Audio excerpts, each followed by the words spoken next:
What is up mga idol? Welcome back to my YouTube channel. And for today's video mga idol, ang atong baton today is tudluan tamo unsaon pagbuhat og 3D intro text. So 3D siya guys, 3D intro text. So ang ako lang gibuhat is nag-download ako og free intro text, bitaw o free intro nga kuan mga dili copyrighted. And buhatan na to og 3D intro text. So muna atong buhaton karon nga tutorial, and let's start. Here we go mga idol. So first of all, mag-download sa ka og Pixelab. So mo ni siya kani Pixelab, then atong i-open. So this is it. Atong i-open, then once na maka-download na kag Pixelab, so imo ra siya edit ang text. So then butang nimo ang imong channel. So ingani rin siya pagbutang imo channel, butang nimo Bisaya Kubay. Example niha ako ang channel. Okay, and this one.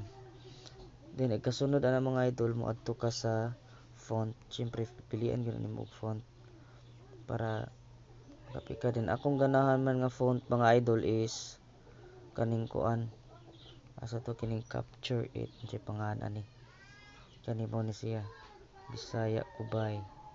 O di man ta sa font. Then pagkahuman sa font mga idol, adto na dayon ta sa 3D. Dapat imo siyang i-enable. Enable nimo siya. Dayon imo siyang, depende nimo kung unsa kabaga ang iyang 3D ana. Then ang iyang color, darken that one dara. So okay na siya.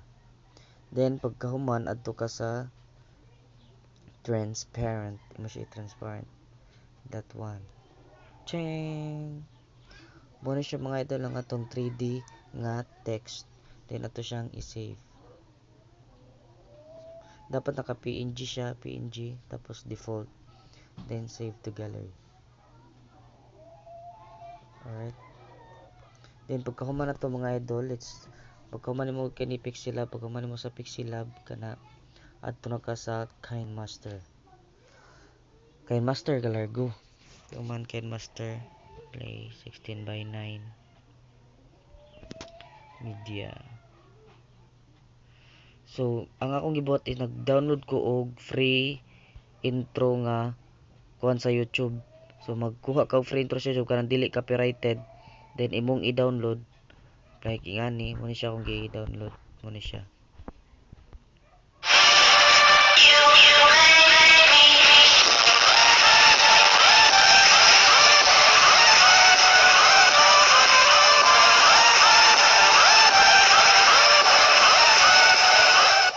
so mo ni akong gi-download. So ang atong intro di lang kanato pa.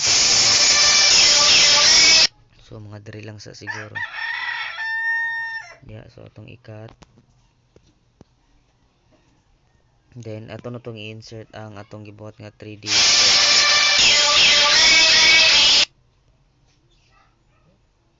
Dapat timingon lang gyud nimo siya.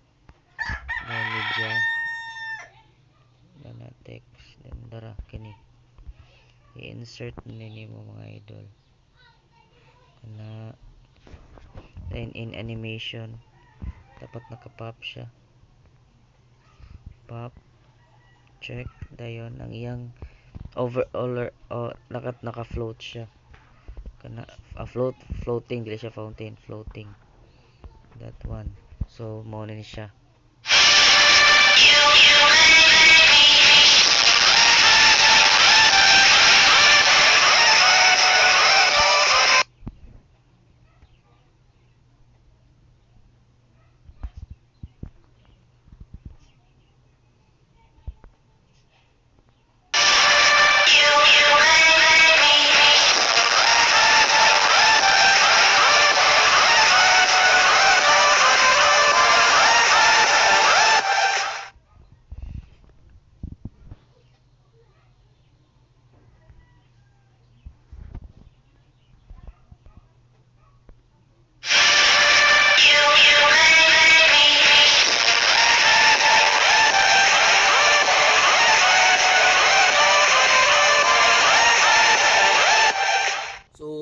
to mga idol ang atong 3D intro 3D intro basic tutorial mga idol. Basic ra kay to siya mga idol. Sayon ra kay pagbuhat atong download ra ka og Pixelab. So ingatuon lang nimo siya din magkuha ka og mga non-copyrighted nga intro no text sa YouTube. More gito siya mga idol, basic ra kay to siya. So katong gusto pod magbuhat og kanang mga nindot, pwede ra pod magbuhat kay ang Pixelab daghan man siya function. So daghang salamat mga idol, and don't forget to subscribe to my channel and hit the notification bell para ma-notified ka sa akong mga bagong video. And goodbye and salamat and God bless.